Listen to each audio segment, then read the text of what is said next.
it didn't do the thing this time. It didn't do the thing this time. Nice. All right, awesome.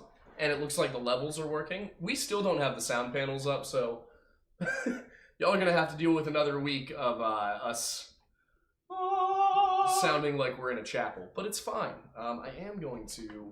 Oddly enough, considering it's not even Weird Bible. What? Ooh, Yeah, there you go. Ooh. You'd think that we would check these things before we start. Well, I did, but like you weren't sitting down yet, so True. There we go. Scooch you a little closer. Hi, guys. Atlantis is just Atlanta during hurricane season. Oh boy, that's not entirely inaccurate, to be perfectly honest. Yeah, that's fair. Oh, Archie, you wanna come up? Want to come say hi to the people? Come on, come say hi to the people. There we go. So, welcome back to the Lore Lodge podcast. I have had quite a day. My brain is in a million different places right now. Oh yeah. But as the thumbnail, or not the thumbnail, as the what's the word? Title? The title for this episode says, I'm not kidding, by the way. I am struggling. As the title for this podcast suggests, we're going to be talking about Atlantis.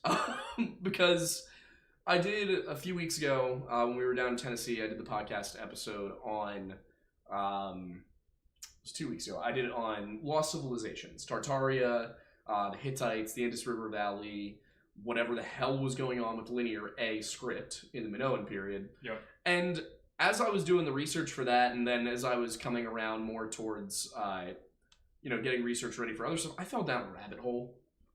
And I just got way back into the Atlantis thing and all of the Younger Dryas impact stuff. And I was driving back from Tennessee, and there's a new Joe Rogan episode out where he's got Graham Hancock on the podcast. And I fell back down the rabbit hole. And I don't agree with Graham Hancock on everything. He suggested some stuff in the podcast about the pyramids being older than we think they are, and I don't think that's accurate. I definitely think that the current explanation for how the pyramids were built is inadequate, but I don't think that they're older than we think they are. What? So I'm just remembering a TikTok of it was a group of Hispanic guys roofing, and they were just going so fast and just messing about or whatever, and just all the comments are like just positive, like these guys are like the awesome workers, like love this or whatever. Just one that stuck out of my mind. This is why no one questions how the Egyptians built the pyramids. No, this is why no one questions how the Mexicans built the pyramids or how the Aztecs built them.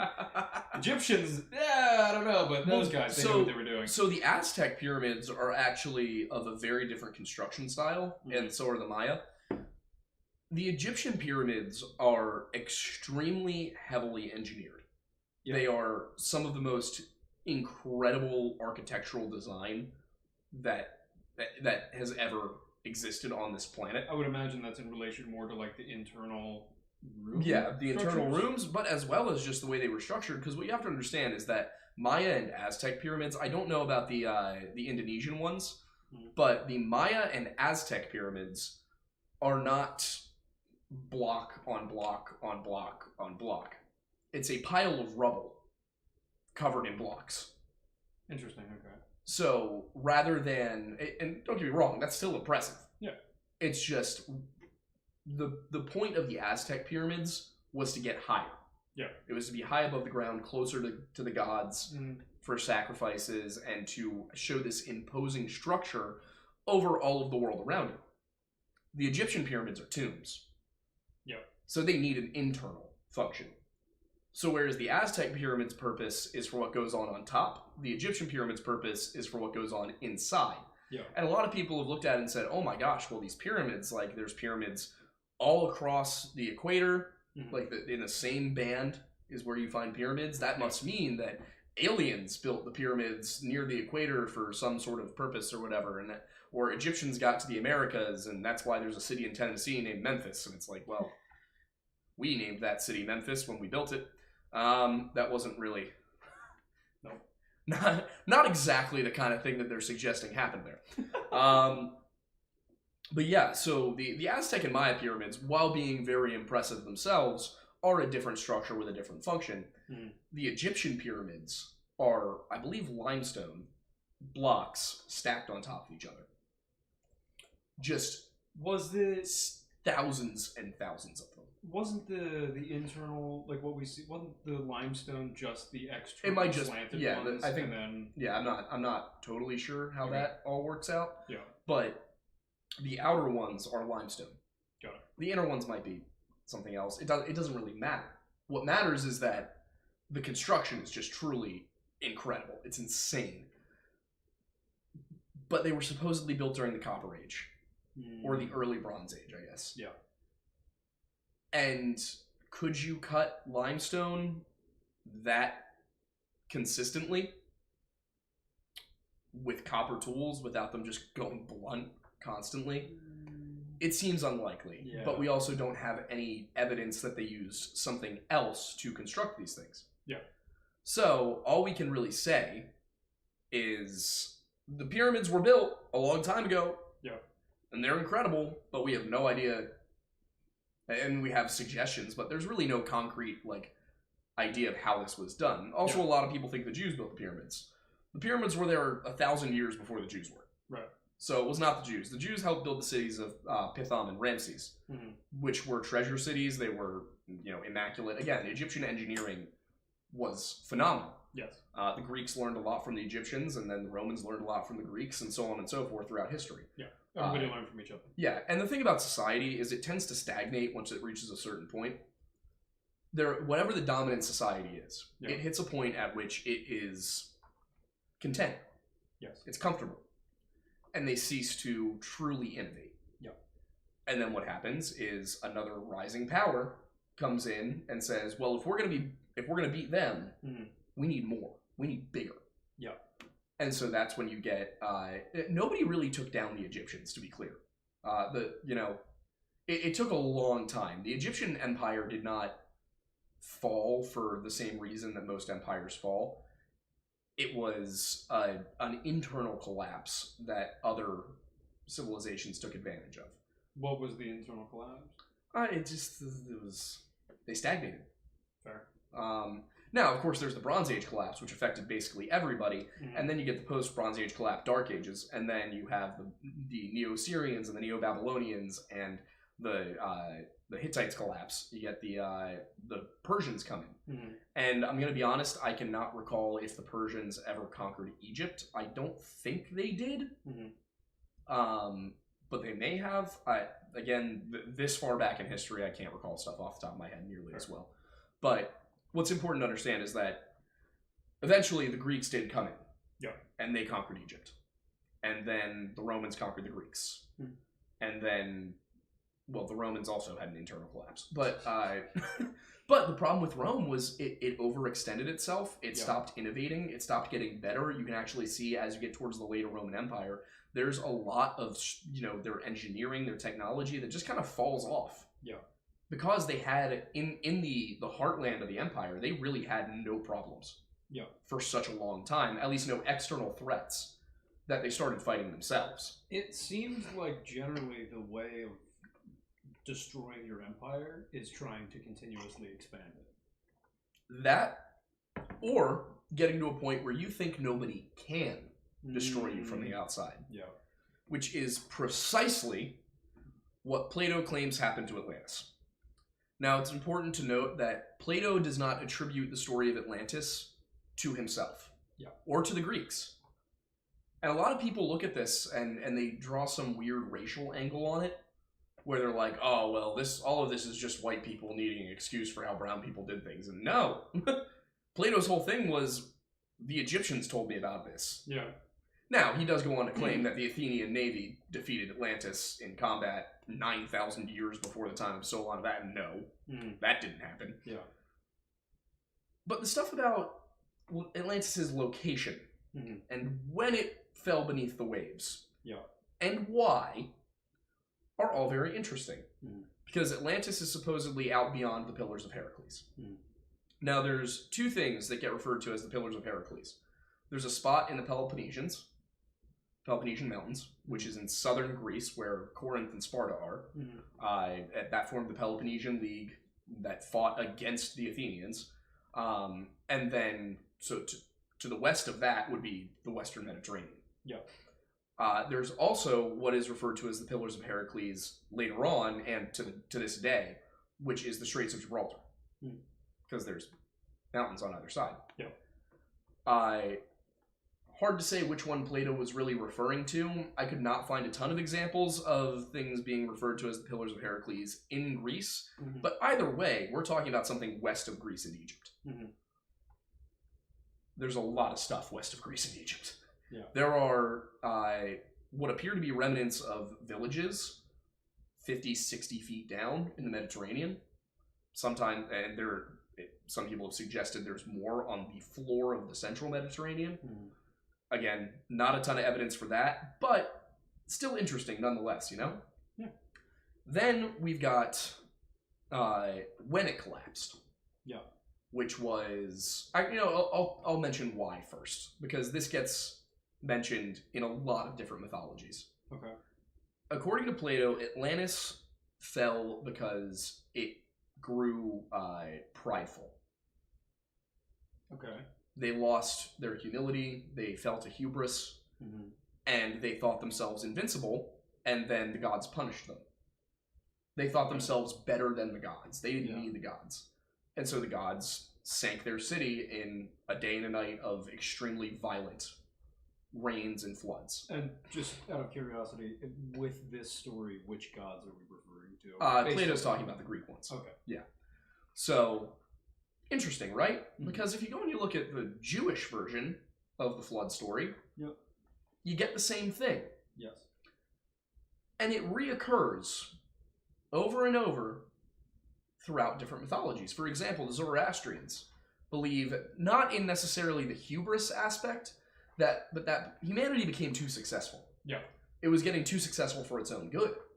We were outgrowing the earth. We were getting to a point where we were on track for some sort of calamity, be it famine, war, whatever. And so the Zoroastrian god of good, Zoroastrianism is a dualist religion, so there's a god of good and a god of evil. God of good can create things, god of evil can warp things. This is the same thing you see in Tolkien's mythology of the elves and the Ainu and all those guys. Ainu? No, that's not the word I was looking for. The Valar. So you see all of that reoccur in even Tolkien's work. Yeah.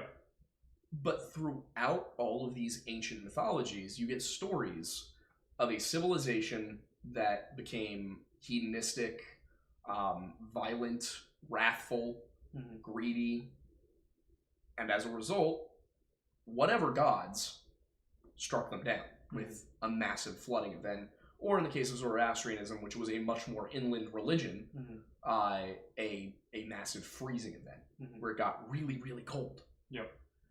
Now, the Zoroastrian religion doesn't necessarily say when this happens. It's just ages ago.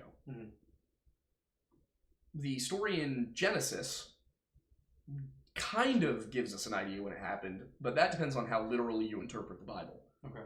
Are the generations of Adam to Noah actually the years given? Or are we cutting people out of that? Are we going with the most important ones? How's that working out? Regardless, it's the same reasoning. People became wicked. And if you look at the Atlantis story, Atlantis becomes wicked, and the gods are forced to strike it down. And the timing. Atlantis is the one where we get the timing. Because what Plato says is that he discovered all of this via his ancestors. It was passed down to him from father to son, going back to Solon of Athens, 600 BC. In 600 BC, Solon of Athens supposedly took a trip to Egypt, where the Egyptian priests told him the story of Atlantis. Now, if you go and you watch Graham Hancock, he's going to tell you that the Egyptian priests said that Atlantis built the pyramids and blah, blah, blah. I don't know about that. What I do know is that timing, Solon's trip is 600 BC. 9,000 years before that is when Atlantis supposedly sunk beneath the waves. 9600 BC is basically, we're in the, cosmically, we're around 2000 AD right now. Yes. So 11,600 years ago. For the longest time, science was like, no, there's no evidence for this. Mm-hmm. Total BS. And what was for that period, prior to any evidence, what was the theory? About what? About what you're... About Atlantis? Yes. Yeah, so with Atlantis, it was just Plato made it up.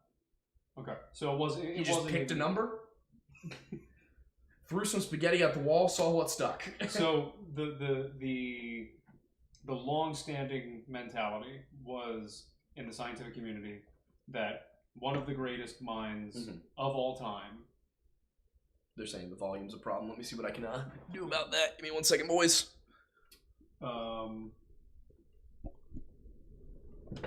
Is that any better? Maybe? That looks like it's probably better. Might be peaking a little bit. Again, new studio. We're doing our best. Yeah, we're making it work. But yeah, so for a very long period of time, they just assumed that one of the greatest minds that they had known to exist in the world, in history, was just having a laugh. Not that he was having a laugh, but that basically he constructed this story as a way to talk about hubris. That it was all part of his fable, all part of his philosophical work. That there was nothing in here that was real. It was just a collection of old stories that he threw together to include in his dialogues. Is that something that he does prolifically in his other works? Arguably. He does. I mean, it's very... So, Plato... The best way I can explain this to people who haven't read Plato themselves, if you go and you look at stories from the Bible, like the parable of the prodigal son... Yeah. There was no instance in which a father had two sons, gave them both inheritance and everything. One son went and did a whole bunch of random stuff with it, drank and whored and all that stuff. And then the other was a good son, and then the messy son came back and was received with open arms. Jesus is not telling a story of an actual event there. He's using that story to explain a part of the philosophy of Christianity. Yeah, it's a fable, a parable. It's a parable, yeah. So Plato does that a lot. And he uses dialogues. So he'll construct two fake characters or two historically significant characters who go way back.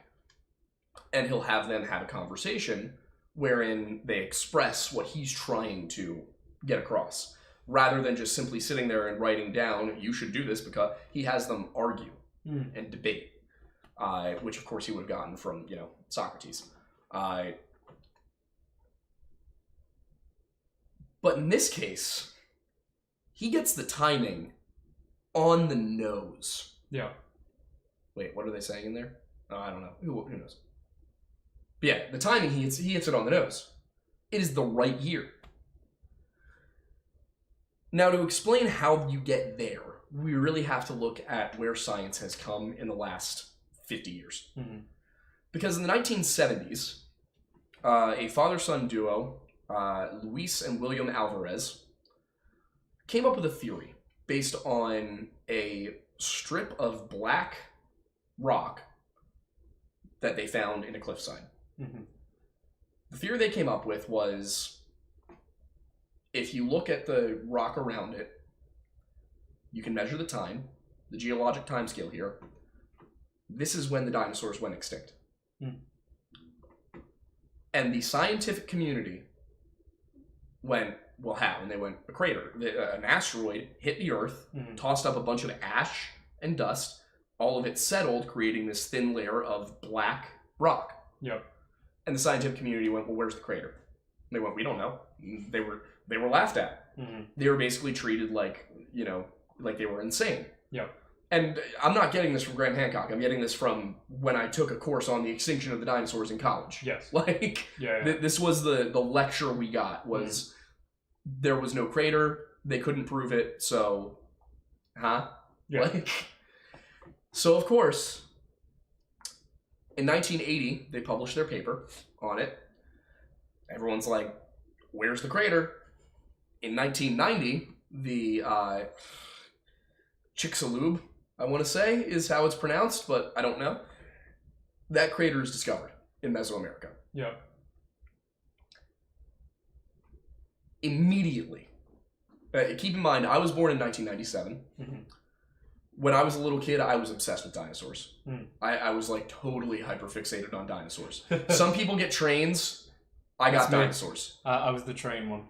What were the 4 categories? It's like the 4 horsemen of what like, a small boy gets. I can't remember. It's like trains, space, like rocket ships and astronauts, dinosaurs, and there's like one other thing. I can't remember what the 4th one is, but I was a dinosaur kid. Yeah.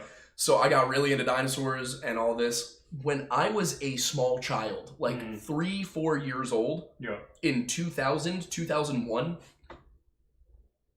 the asteroid killed the dinosaurs thing was settled science. It was the consensus. Yeah. So I remember that growing up as well. It went. Keep in mind, if I had been born 20 years earlier, there would have been none of that. Really, it was that quick. That quick turnover.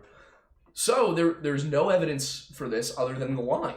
The line at 65 million years ago. And they're laughed at. They're told this is ridiculous. You have no evidence. You know, what's this line prove? 1990, they find the crater, and there's been a number of craters discovered since that they have suggested could be the crater. Yeah. Point is, 2 scientists were laughed at. And then very quickly after the missing piece of evidence was discovered, suddenly they were mainstream. Yeah. You and I grew up knowing that it was an asteroid that killed the dinosaurs. Not it was suggested. No. Every piece of media about the dinosaurs from like 1994 on, it was an asteroid impact. I was told that the Grand Canyon was the one at one point. It wasn't. That appears to have been carved by flooding. Yeah. But I think the suggestion is it was a comet that hit off the Yucatan. Or an asteroid that hit off the Yucatan. That's the crater that you were referring to earlier. That's the suggested, like, this seems like the most likely option. Yep. But for a very long time, after that, and even before that, scientists were saying there was no extinction event. There was nothing 12,800 years ago, 11,600 years ago. There was nothing there. Yeah, monster trucks and fire trucks were the other options. Also, I'm 24 and I'm still obsessed with trains, so you're not alone. Yeah.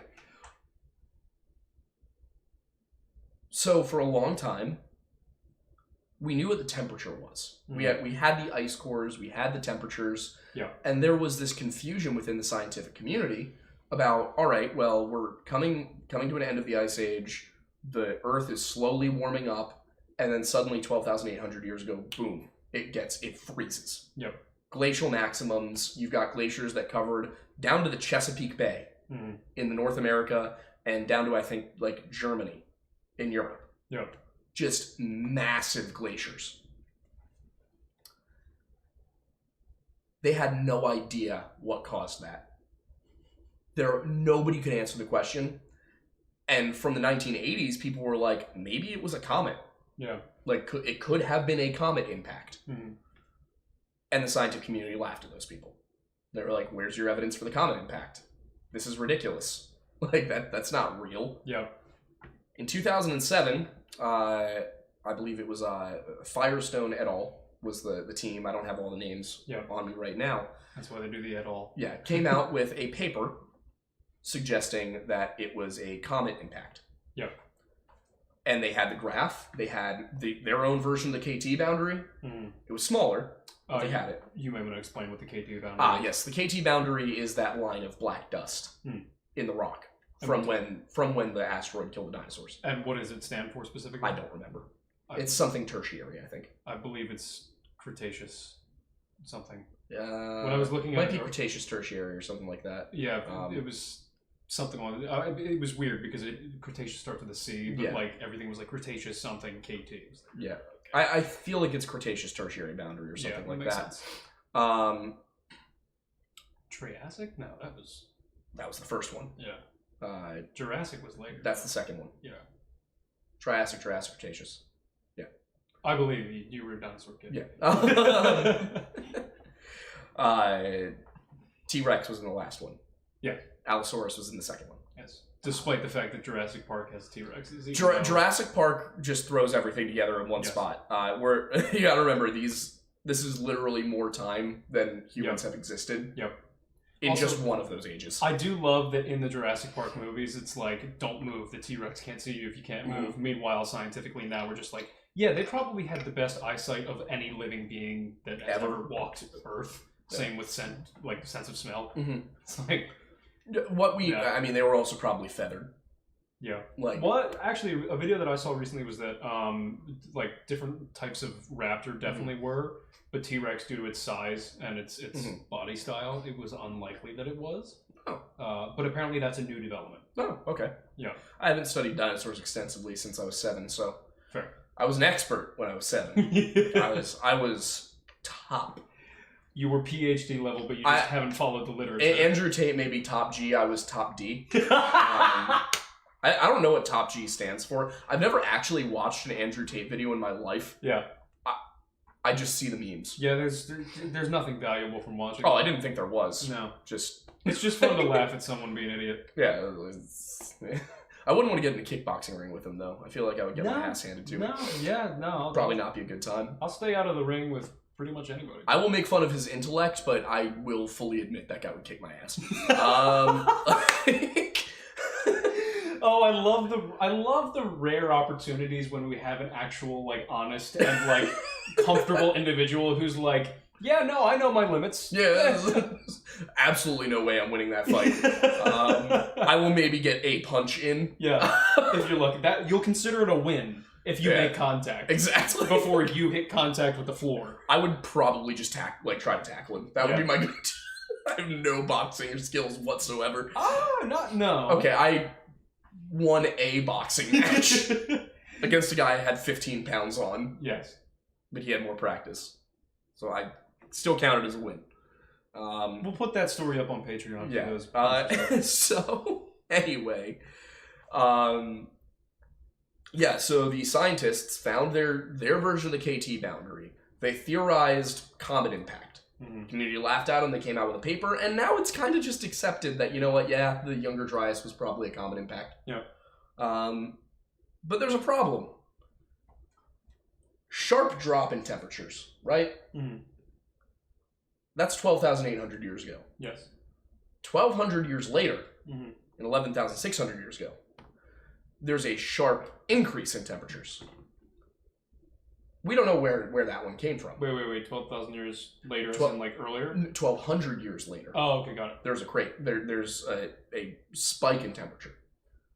So it's theorized that what happened with the Younger Dryas impact was that a comet hit, and this extraordinarily cold water got dumped into the Gulf Stream, really aggressively cooling the Earth, because the Gulf Stream transports warm water all around the oceans, the Atlantic.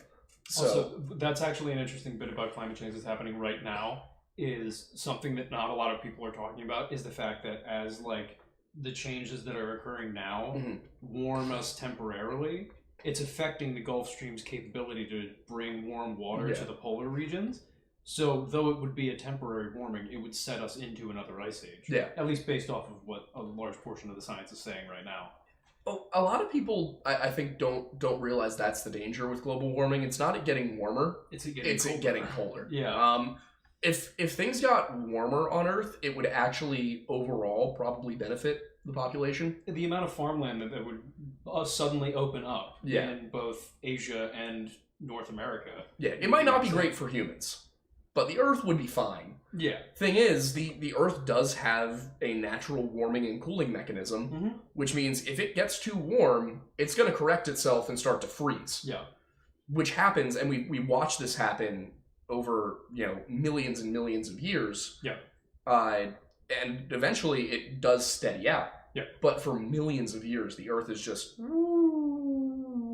correcting itself over and over again, and you get these thousands of years long, like Goldilocks zones, where everything is perfect for whatever is on the planet at that time. Yeah. And I think there's a really weird suggestion that that wouldn't happen with us. What do you mean? There have been how many mass extinctions? Like 5? Yeah, this is technically the 6th. Yeah, so these happen a lot. We kind of should just expect that it's going to happen, even if we emitted nothing. if we contributed carbon neutral, net zero to the environment, the climate's still going to change. The climate would continue changing. We're just not going to directly influence we could be accelerating it right now. Yeah. But it was going to happen either way. Yeah. The key is trying to figure out how to stop it. Which is what confuses me in relation to, we know that it fluctuates. Why do we keep trying to prevent the changes that are going to happen? Whether or not we influence it, that'll affect the timeline. But it's going to continue. Why are we not focused on adaptation to the change? Well, we didn't know about the change. Fair. Until like the 50s. Yeah, that's fair. That's something a lot of people also don't like. It doesn't register. Is that we've only been aware of this stuff for 70 years. Yeah.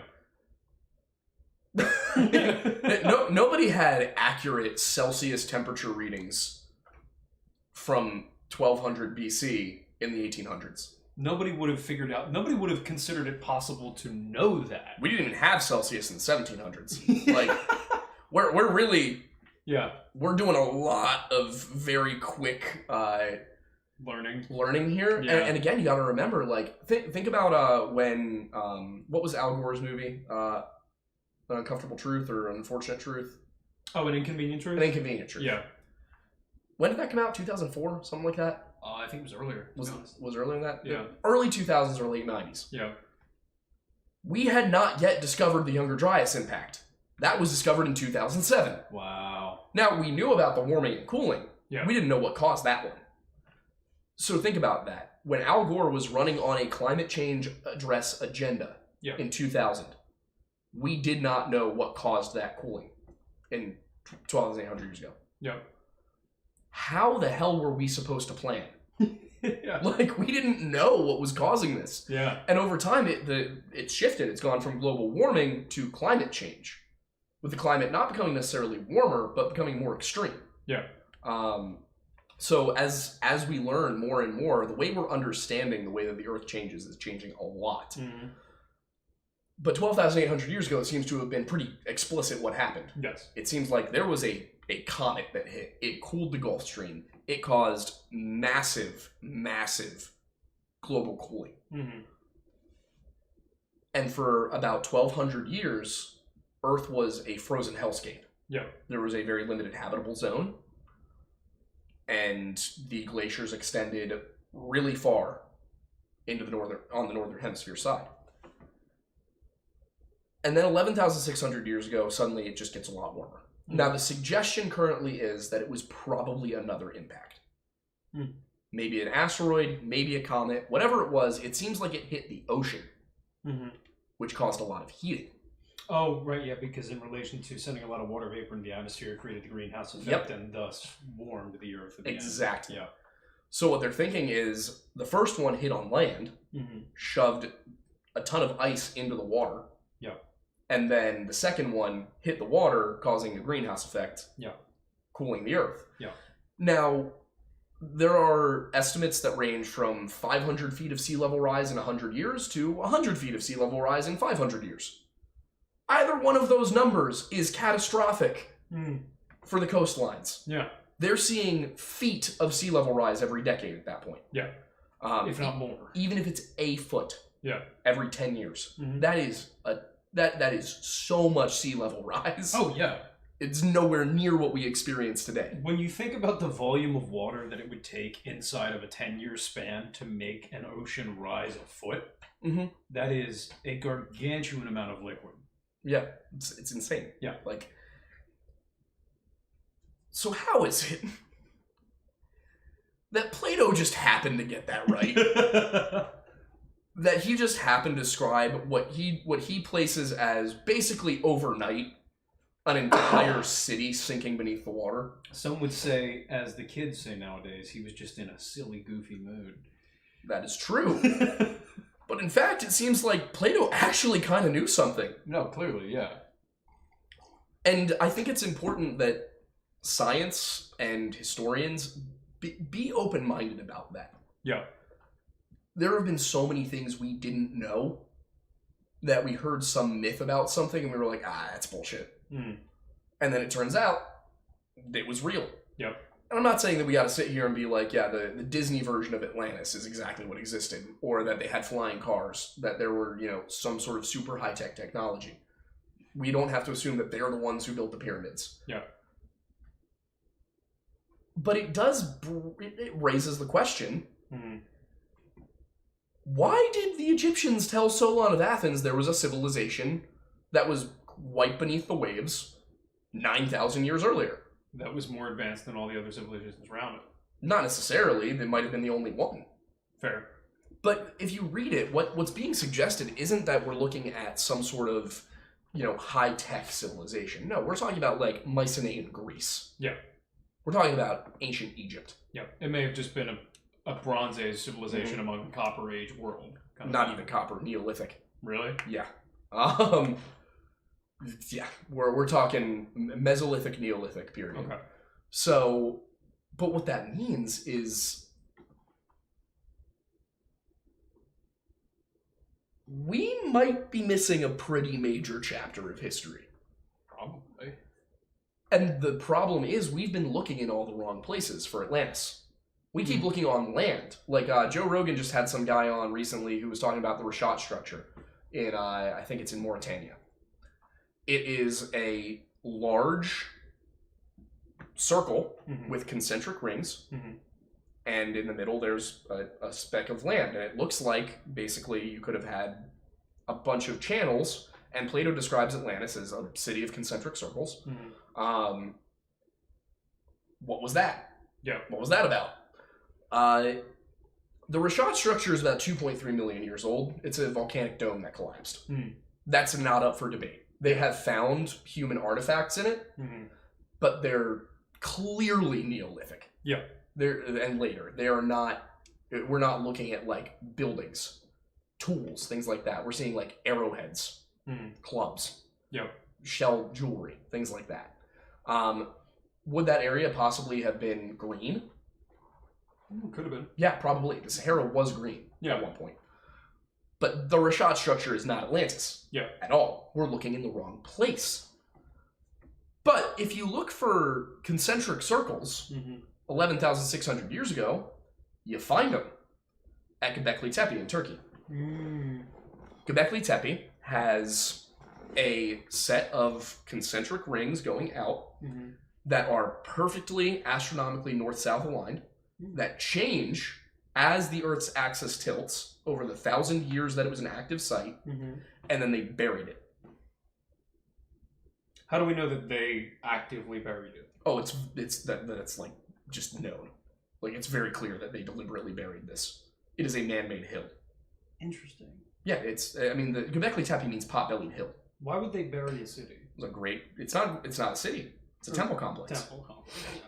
What's interesting about it is it predates agriculture in the region. Agriculture, we're thinking, 8,000-ish BC in that area.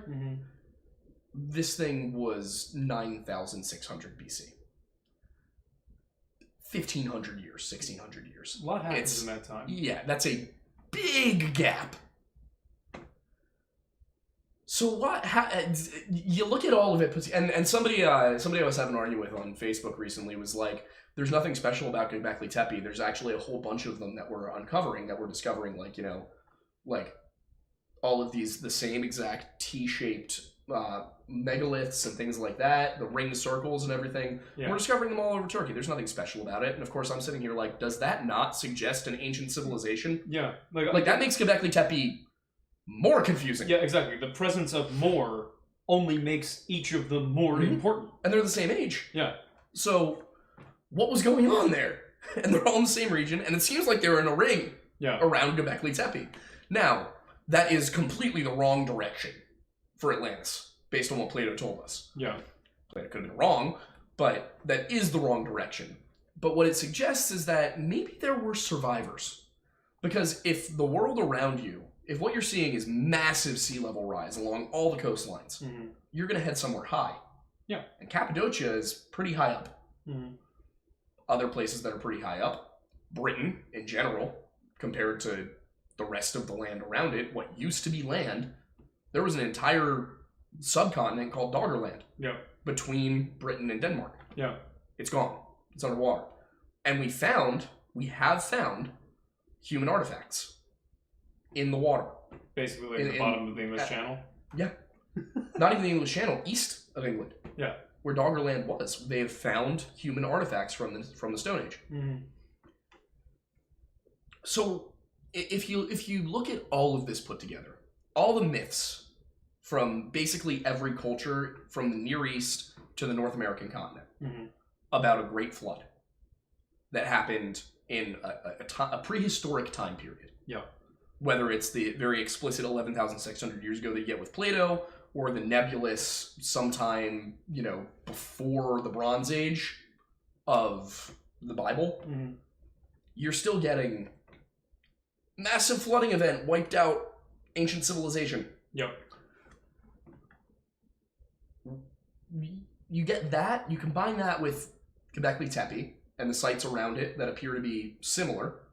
You combine all of that with the dating from Plato and the fact that we know about the Younger Dryas impact and we know about Meltwater Pulse 1b, which was the flooding event that appears to have been caused by a comet hitting the ocean and causing water vapor. And when about was that? 11,600 years ago. Okay, so it was that big. It really is hard to look at all of that together and discount it. Yeah. It seems much more likely to me, looking at all of that we are in fact missing a piece of the puzzle. Yeah. Rather than that all of this is just coincidence. Two of those things, Plato getting the date right and Younger Dryas impact. Okay, maybe he guessed. Plato getting the date right, Meltwater Pulse 1b, and megalithic structures that predate agriculture in a temple complex that is surrounded by other temple complexes that are all concentric circles. It's a little too many. It's a little too many coincidences. Yeah. Quick question. In relation to sea level, where is modern sea level in comparison to before the Younger Dryas event? Modern sea level compared to it? Yes. It's just not even comparable. Are we much higher or much lower? Than the... Well, it depends. Are you talking about pre-Meltwater Pulse 1b? Pre-Meltwater, yeah. We are higher, I believe. How much higher? Yeah, significantly, several hundred feet. So, in relation to your comment of they're looking in the wrong place, nice unintentional Raiders of the Lost Ark reference there, by the way. Why would we not be looking? Obviously, it's hard. I was going to say, that other than it being difficult, it's hard. I would imagine that we would much more likely to find an Atlantean culture somewhere beneath the waves. You would think. Let me put it this way. There's a site, I think it's called Topper, in, I want to say, North or South Carolina. It is a Clovis culture site. Clovis culture is, and just to be real, to really kind of just hit the note, be on the nose about this to the archaeological community. Clovis culture is 13,500 years ago in North America. They're not advanced, but they're definitely a culture. You're going to tell me that's possible, but not a, Copper Age civilization? Also, doesn't that slightly change? I'm vaguely remembering something that I saw or read in the past, 3 to 5 years, but wasn't there something that indicated that the presence of native people in America is actually a lot older than what we initially thought? A number of things. So, Clovis first has been the dogma. That has been the archaeological consensus for a long time. And just before we go beyond that, what exactly is Clovis, New Mexico, they discovered a large number of arrowheads, spear points, various Native American artifacts that were older than any other in the U.S. Okay. And they continued to find artifacts of that sort from around that time period, 13,500 years ago. Yeah. Clovis first, they started questioning. Well, not the archaeologists, but people like Graham Hancock and some more fringe archaeologists, more, edgy ones who were like, maybe this is wrong. Maybe we should question the doctrine. I love the idea of the image, the mental image of an edgy archaeologist. Indiana Jones. I know. But I love thinking of that in a real life version. Yeah, exactly. So the Clovis first dogma was the unquestionable. You did not question it. It was the thing. And at the Topper site, they had an abundance of Clovis material. And I believe it was some grad students who asked, why did we stop digging? Might have been a journalist, but the archaeologist in charge of the dig was like, good point. Let's keep digging. And they did. And what they found was what appeared to be man-made tools and evidence of human habitation closer to like 50,000 years ago. Really? Yeah. Now again, human? No, wait, is this deeper at Clovis? Deeper or at Topper. Okay, deeper at Topper. And Yeah, that's the South Carolina one? Yeah, and of course what they found on top of it was Clovis. Yeah. That was Clovis culture stuff. Yeah. Which, those are very far from each other, Yeah. so that suggests nomadic populations. Naturally. But yeah, it was about 50,000 years, if I remember correctly, off the top of my head. And that didn't square with Clovis first. And so the reaction was, oh, those must not have been humans. I love the mental gymnastics that people within research fields will do. It's like, no, that disagrees with either mine or the standing... That disagrees with my thesis from grad school. Exactly. So I'm not going to acknowledge that because then I have to then go reprove my thesis or find something else. Not that that's how PhDs work, but you know what I mean? Just egotistically wise. Rather than just being like, oh, maybe we got it wrong, it's like, oh no, it's just not human. Yeah. it was... and granted, I will say, maybe it was a different hominid. Potentially. I mean, there's. I think modern different humans are what 200,000 years. They say, I think something like that. And then like they become dominant. I think 40,000 years ago. That sounds right. If I remember from my like freshman anthropology course in college. Yeah, I don't remember what the timelines are for Jamie, Homo habilis. Pull it up. I don't remember what the timelines are for Homo habilis or Homo erectus or anything like them. Some of those go back like a million years. Yeah. I think Australopithecus is 2.5 million years, I want to say. That's a long time. Or maybe it's 250,000 years. Maybe I've magnified my time scale by a magnitude of 10 here. But yeah, look up history of how old are modern humans? What are the 5? We have to fact check ourselves. Okay, here we go.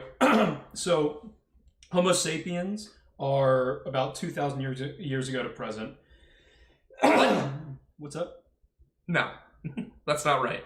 That's what Homo sapiens about 200,000 years ago to present. Oh, okay. You said 2,000 years. Oh, sorry. 200,000. Yeah, my bad. Like, wait a second. Hold on a minute. Homo florensis.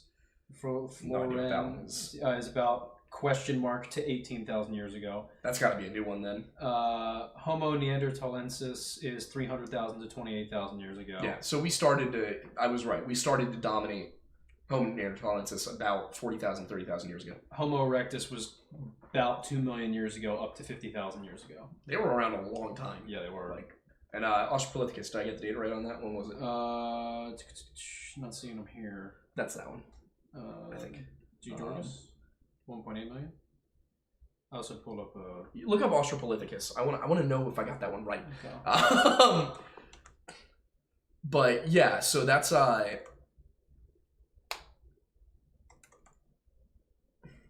you get it? I'm about to. That's supposed to be like the earliest human ancestor. Yep. Let's say what it was. Lived 3.7 to 3 million years ago. Oh wow! So I was actually not far back enough. Apparently. Yeah. I can't remember what I was talking about before this. We were... Oh right, Topper. Yes. So yeah, Topper, it pushed it back to about 50,000 years. And that was hard to square, but it was the only site. And then we got the Taruti Mastodon site, and I think that's California. This one is not confirmed that it was human activity. But they found mastodon bones, and it appeared that they had been butchered. It seemed as though something had cut into the bone, like a blade. Yep. That one is very iffy. Like, a lot of people have pointed to it and been like, no, that's real. That's real. That one's very iffy. Like, they didn't find tools. They just found suggestions that tools were used. Mm-hmm. But that was 125,000 years ago. Okay. That's old. Yes. That's like the dawn of modern humans. But the one that kind of broke it, that broke Clovis first for good, happened earlier this year. Oh, really? Or it might have been last year. What they found was a human footprint, a modern anatomically human footprint. Mm-hmm. In the I think it was clay, maybe, or it had been sand or whatever. But they inside of that footprint found a seed. You can carbon date seeds. You can't carbon date rock. Yeah. But you can carbon date a seed. Mm-hmm. And they dated it pretty reliably to, I think it was about 22,500 years ago. Mm-hmm. Something like that. That is not, suggestion of something. That is not tools, but not footprints. That's a human footprint. Yeah. With a dateable seed. With a dateable seed to 22,000-ish years ago. Yeah. So that's what? 7, 8, 9,000 years earlier than... Yep. Clovis? 9,000 years earlier. Yeah. That has basically broken Clovis first. It's on the way out. Yeah. So who are we to say that the Neolithic was the first time that we started building megaliths? It doesn't make sense. No. And if you think about it, all of the evidence, if we are talking about a civilization that was building primarily in wood and stone, you wouldn't find wood from 11,600 years ago underwater. No. Like, it would decay. Yeah.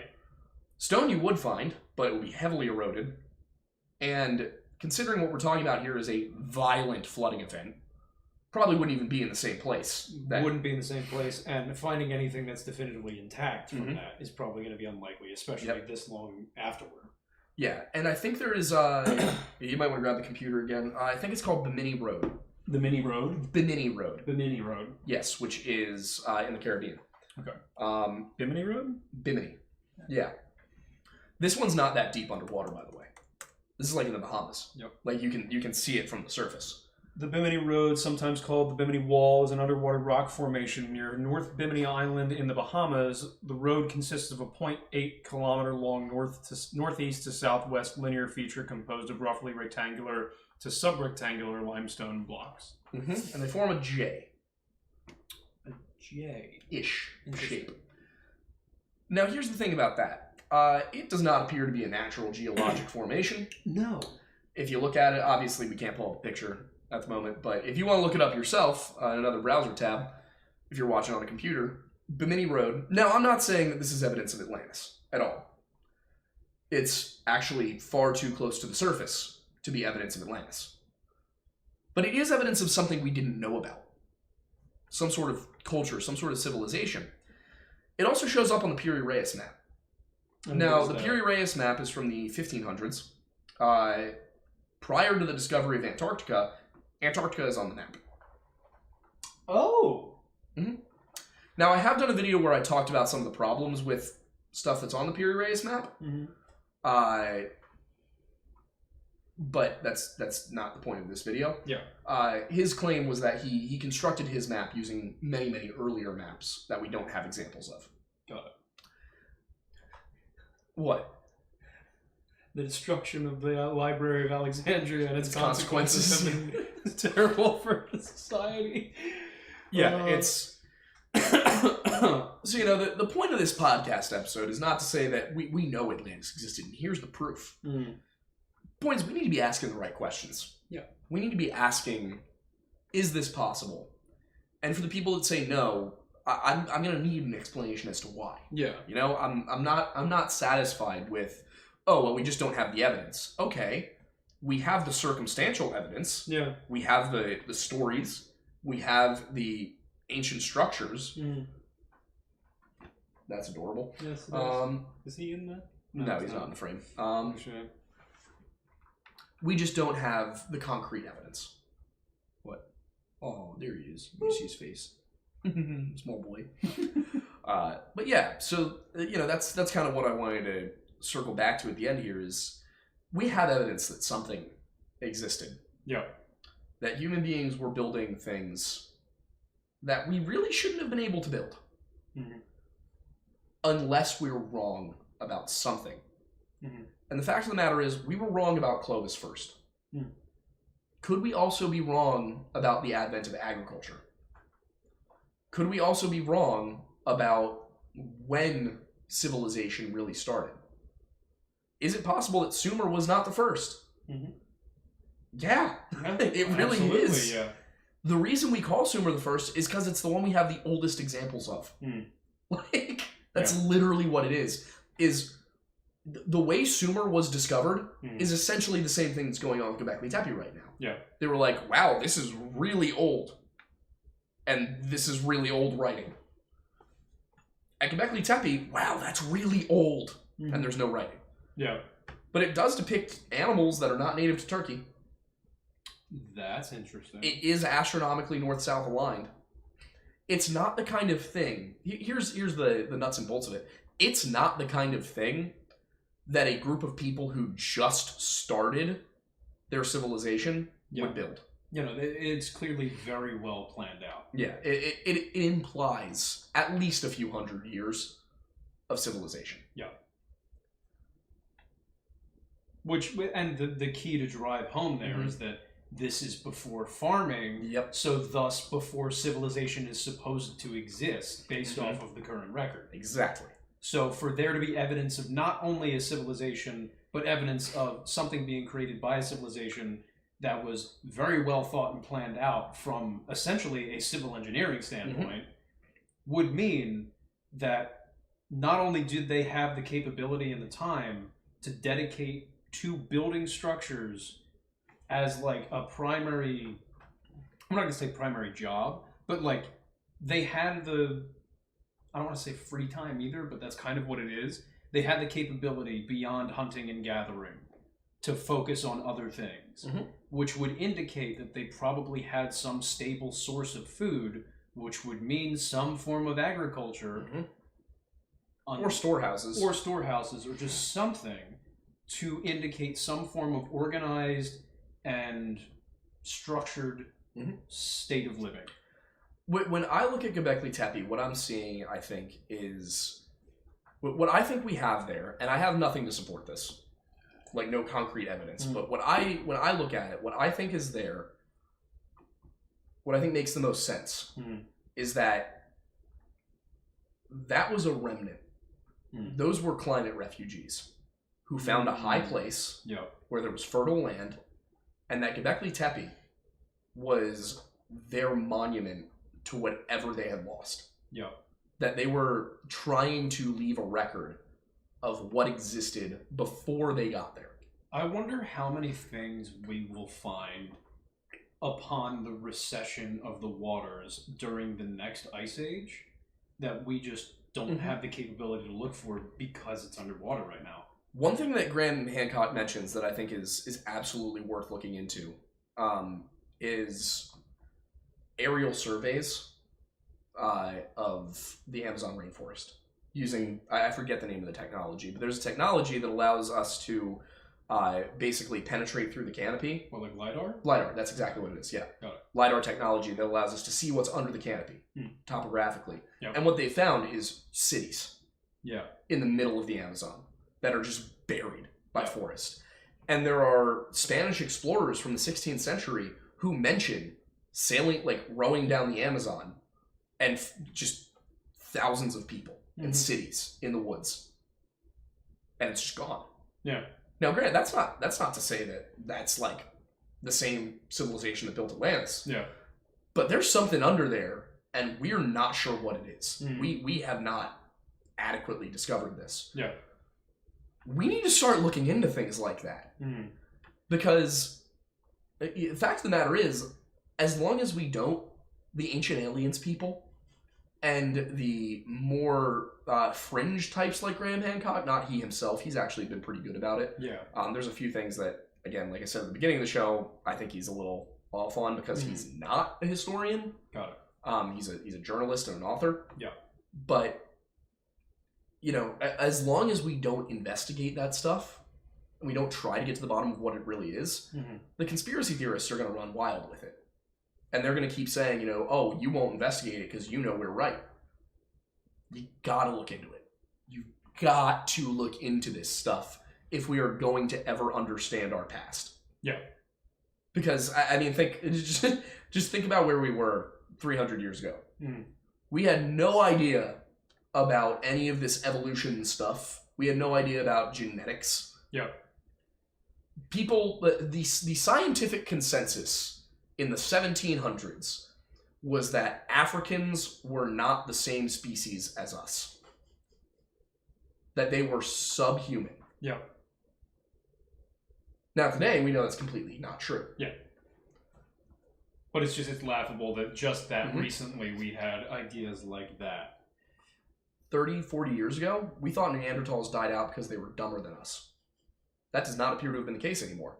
Now it appears we interbred with them. Yeah. And that the problem was not that they were dumber. In fact, they may have been smarter. They had tools that we did not have. Yeah. They were capable of creating fires that were extremely hot. They were using adhesives. Like, they were ahead of us. Well, they were also around a lot longer Exactly. as well. So what appears to have happened was that we had more people. There were just more of us. Yep. And we were taller and faster. And the way that modern humans are built, we're built for things like throwing. Yeah. Neanderthals weren't. They would probably be able to stab you with a spear in a very traumatic way. Yeah. They probably weren't going to be able to throw it at you with a ton of force. Yeah. So in a situation where you've got a tribe of Neanderthals and a tribe of Homo sapiens, but okay, Homo sapiens sapiens, yeah, because they're Homo sapiens as well. That another thing that I didn't know until college was Neanderthals were not totally separate. They were Homo sapiens neanderthalensis. Yeah. We are Homo sapiens sapiens. Yeah. We are very closely related to those guys. Yeah. You and I have Neanderthal DNA. Is the sapien thing, because kingdom, phylum, class, order, family, genus, species, last I checked... It's like a subspecies thing. I was going to say, yeah, because last I checked, sapien and Neanderthals were the species elements. Yeah. But I guess now that that's being challenged, they are kind of reorganizing. That was like the last 10 years, I think, was that they started basically saying Homo sapiens neanderthalensis and Homo sapiens sapiens are both Homo sapiens. It's just, they split from there. Yeah. So we share the same common ancestor, and then we were probably able to interbreed. Yeah. Because we have Neanderthal DNA, which means we have to have been the same species. Yeah. Because interspecies breeding cannot produce fertile offspring. Yeah. So we have to have been the same species as Neanderthals, which is just insane. Like, that's so cool. Oh, yeah. When you to think about and to explore those possibilities. But we appear to have been in a situation where if there was a fight between a tribe of Neanderthals and a tribe of humans, we probably were able to take them out from a distance. Yeah. With javelins. And even still, just the fact that we had the size. We're bigger too. Yeah. Like, we're about... I think the average height of a Neanderthal male was like 5'4", 5'5". Humans on a hunter-gatherer diet tend to hit 5'10" to 6 foot. Yeah. That's also another funny thing is like a lot of the reason that, you know, different populations are smaller than others today is their diet. You know, if you look at populations that eat a lot of meat, a lot of fresh vegetables, a lot of dairy, you know, lots of healthy fats and everything, and grains are a more minimal supplementary part of their diet, those people tend to be a lot bigger. Just in terms of like height. Yeah. Height and muscle mass and bone density. Yeah. And then if you look at places where that diet is not as common, those people are smaller. Yeah. Asians. Think about Asians in the United States. Typically not that small, especially like third and fourth generation. Yeah. Usually 5'10" to 6 foot. Yeah. Like I'd say 5'8" to 6 foot. Yeah. Because that's that is the average distribution for an adult male. Yeah. Asians in Asia, where the diet is a lot more focused on things like rice and fish, they're shorter. Yep. Africans, whose diet is very heavily reliant, sub-Saharan Africans, whose diet is very heavily reliant on meats and potatoes, and yams, but things like that, and the grains are not nearly as prominent. They're taller. Your Africans are 6 foot, 6'2". Yep. And then you look at, obviously genetics plays a role. Yeah. But when you look at the normal distribution in an ethnic group, Yep. a lot of it has to do with diet. Yeah, makes sense. So early hunter-gatherers were extremely physically fit. They ate better than we do. In America, it's not that Now hard we're to like, do now. now we're like, I want every soybean oil. Yes. I want all the seed oils. Yes. I got a granola and yogurt at Wawa last week. Yeah. The granola had canola oil in it. Really? Why?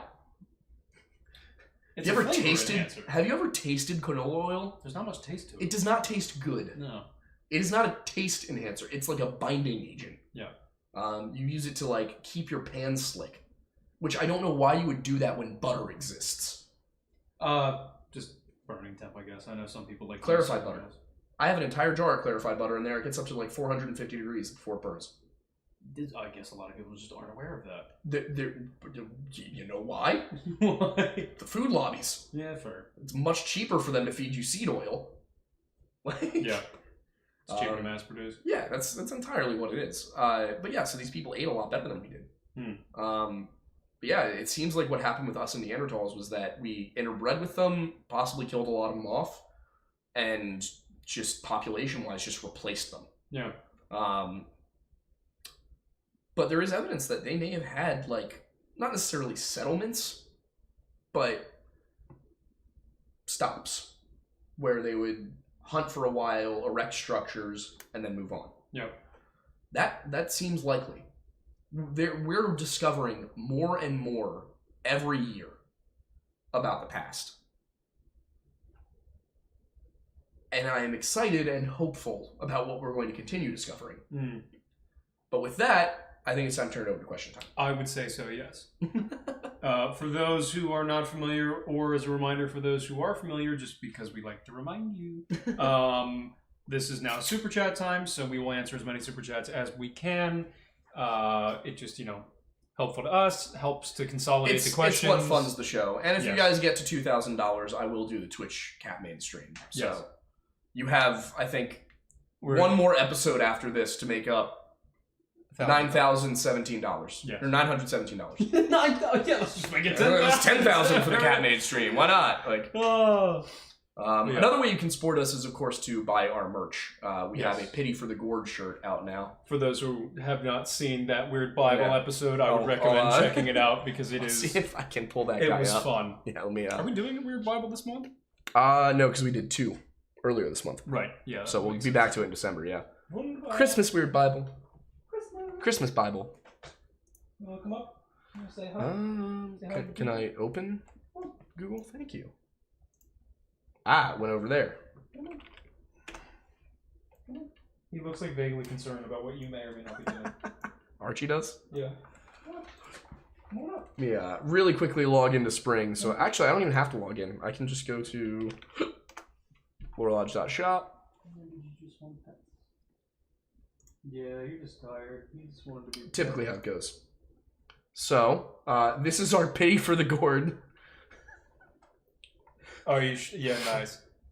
As you can see, it's got some gourds behind it. It comes in crop hoodie, t-shirt, you got tanks. I'm sorry, did you say crop hoodie? Yeah, we have crop hoodies. Yeah, so as you can see, it has the Lore Lodge logo on the back of it. So if you, this is a good way to support us. Yes. And I mean, this shirt's just hilarious. We have a number of others you can get. This one's my favorite. It's the redacted. Just says redacted across the front, and then the back has the logo on it. So that's a solid way to support what we're doing here. There we go. But yeah, let's see. Archie looks scrolling through. like confused. All right, so I see one super chat. It says, would you ever consider covering Rory Gallagher on YouTube? I don't care what song, which means I see you guys do something for such a great artist. Rory Gallagher? Do you know who that is? Not familiar. We can look into it. We can't do it on YouTube because they'll demonetize us, but we can do it on Twitch. I mean, we did do the one. We were supposed to make that a monthly thing. Well, it would be This week, wouldn't it? No, it would have been last week. Yes. No. Second to last Thursday, right? Yeah, so it'd be Last week. Thanksgiving. Is there another Thursday after Thanksgiving? Is there not? I thought Thanksgiving was always the second to last. No, it's always the last Thursday. Hmm? Yeah. Aha. So, we'll Yeah, get so it would it. have been last Thursday. Yeah. We were a little busy last week. We had a very busy November. Yeah, November was kind of nuts. But yeah, we would consider that. I just got to look into who it is and see What's the what name? he's Rory got. what? Rory Gallagher. Okay, I'll check that out. Oh, watch boy. Oh, the boy. Want to come up? Want to join me? Come on. Come on.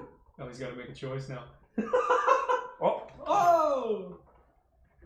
I feed this creature. Well, he was up on you earlier. You bastard. You know what's funny though? I offered my lab for like 5 minutes and he didn't want to take it. But as soon as he was put into a panic situation of having to choose, then he comes up.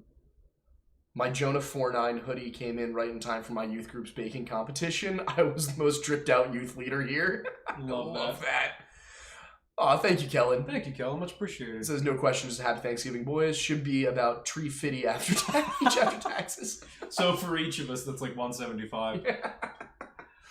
Guess it's good for part of a coffee at Starbucks. Yeah, every little bit helps is the Oh god, yeah. thing. I just wish YouTube didn't take so much. I wish there was a way we could do this where we could take it directly and not worry about YouTube, but... I mean, Venmo and Cash App. Yeah, but how do we work that in? I think there is a way I can work that in, actually, and I'll see about it, but... Fair.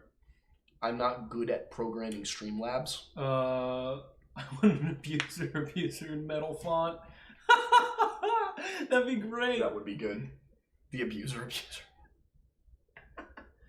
No thought to think. He doesn't.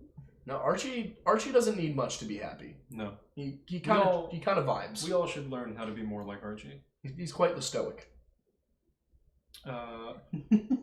Do you see? I'm gonna pull it up on my phone so I can look through. Can we just start putting Archie's face on sweatshirts that have like famous quotes from Stoic philosophers? Could actually be really funny, right? That'd be fun. Entropy and Streamlabs. I'm looking through for non-super chat questions. Remember, super chats are what allow us to fund the show. Yes, quite literally. When did Joe Rogan get a hair transplant? Who, you? I'm assuming. Into thin air on Atlantis. I mean, we gotta get some scuba certifications first, but sure. Let's see, yes, my Twitch is the same as my TikTok. It's the Aiden Mattis.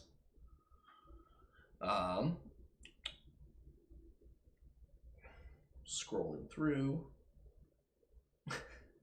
Sam T said, they're like, we don't have the evidence. Isn't it your job to look for it then? Kellen gave us $1.99 for vibes, and I love it. Thank you. The Funk Files said, hey y'all, big fan of the show. Your in-depth research and engaging method of storytelling is fantastic. Keep it up. Also, our favorite Arthurian legend. Well, thank you so much, first of all. Favorite Arthurian legend, man. I am partial to Coleridge and Olwen simply because there's a 3-page long section where he's just naming knights and what they're good at. And this would just be recited at courts from memory. Is this basically just his version of the Patreon thank you bit? Probably. He's buttering people up. It's Coleridge. He's like, and you, noble sir, and you, noble sir, and like all that. I love that one. Tristan and Isolde is also a good one. Very, very good like Arthurian romance story. Oh, nice. And then Egodothan is also up there. It's not really Arthurian, but it mentions Arthur, and it's one of those things that it's close enough to when he would have lived that it's evidence that he was a real figure. Yeah. So I just think that's really cool. Do it jiggle. It do. Do what? Do what jiggle? He jiggle. Archie jiggle? Oh, he do jiggle. He do jiggle.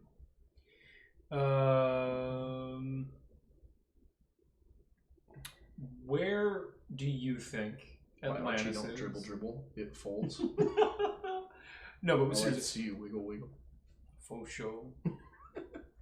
Where do you think Atlantis is? It's hard to say. I feel like based on known, I think it's got to be either right outside the Mediterranean, like maybe where the Azores are, the Canaries, or it's somewhere in the Western Mediterranean. I think it's one of the two. I don't see any other possibilities. I feel like that makes the most sense. Mm-hmm. It's probably what was an island in the Mediterranean. Maybe, but there's not a ton of evidence for anything that would fit the description. Well, yeah, but I mean, it's probably what would no longer be above the surface island. Yeah. So. Yeah, I would have to look at a topographic map of the ocean. I've been trying to find one, but they probably just don't have any complete ones. Well, Google has, satellite stuff. It's hard to find one that marks the below sea level altitude. Yeah. So if I had that would help. Yep. But I genuinely don't have a concrete opinion on where it would have been. What else we got in here? Atlantis in the water, duh. That's true. Denisovusi. Oh, are you changing sides? Come here. No. Come here. Come here. Who do you think you are? Huh? What do you think this is? In the sky, collecting your jar of honey. What a good boy. What a good boy. It's gonna be weird for the audio version. Yeah. Just me being like, what a good boy. People are gonna assume I'm petting you. I mean. Archie, I need you to move your haunches. Your flanks are kind of like. Come here. Oh, that's a good boy. Ah, Sadenia Balarissima. Well, I mean, it looks like that's basically it for questions. Yeah, pretty much. All right. Well, thank y'all for tuning in. How's the moving been? Hell, but it's almost done. Next is the sound panels go up. I've just got to figure out how the hell I'm gonna do it.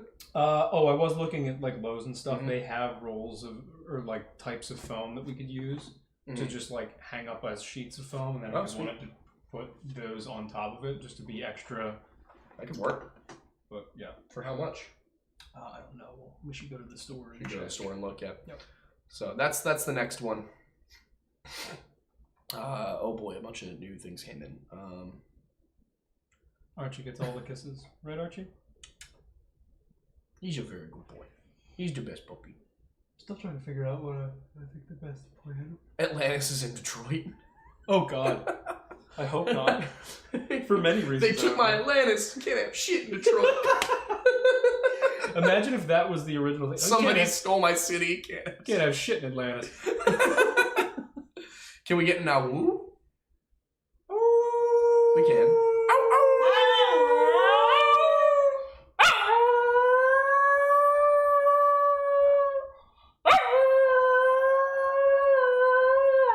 Good boy.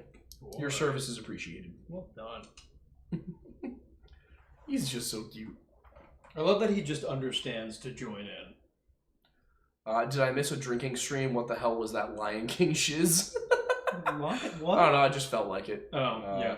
Dude, use the foam pieces from woods. We put them in our church fellowship building and it cut the noise so much. Alright. I guess that works. Foam pieces, where'd you see that? Oh, foam pieces. Oh, Lowe's. Okay, yeah, we put them in our church. Okay, cool. Yeah, sweet. Alright, let's look into it. And we have a Lowe's right down the road. We do have a Lowe's right down the road. It's very Lowe's maintenance. For Lowe's prices. For the Lowe's prices. Alright, well thank you guys so much for tuning in. We will be back next weekend, and we will have another video for you on Friday. Yes. Do I know what on? No. But do we know when we're going to film it yet? No. Will it be there? We'll see. It will. It will be there. Or be square. Yeah. But of course, there's the one we put out last Friday, so if you want to watch that one, you're free to.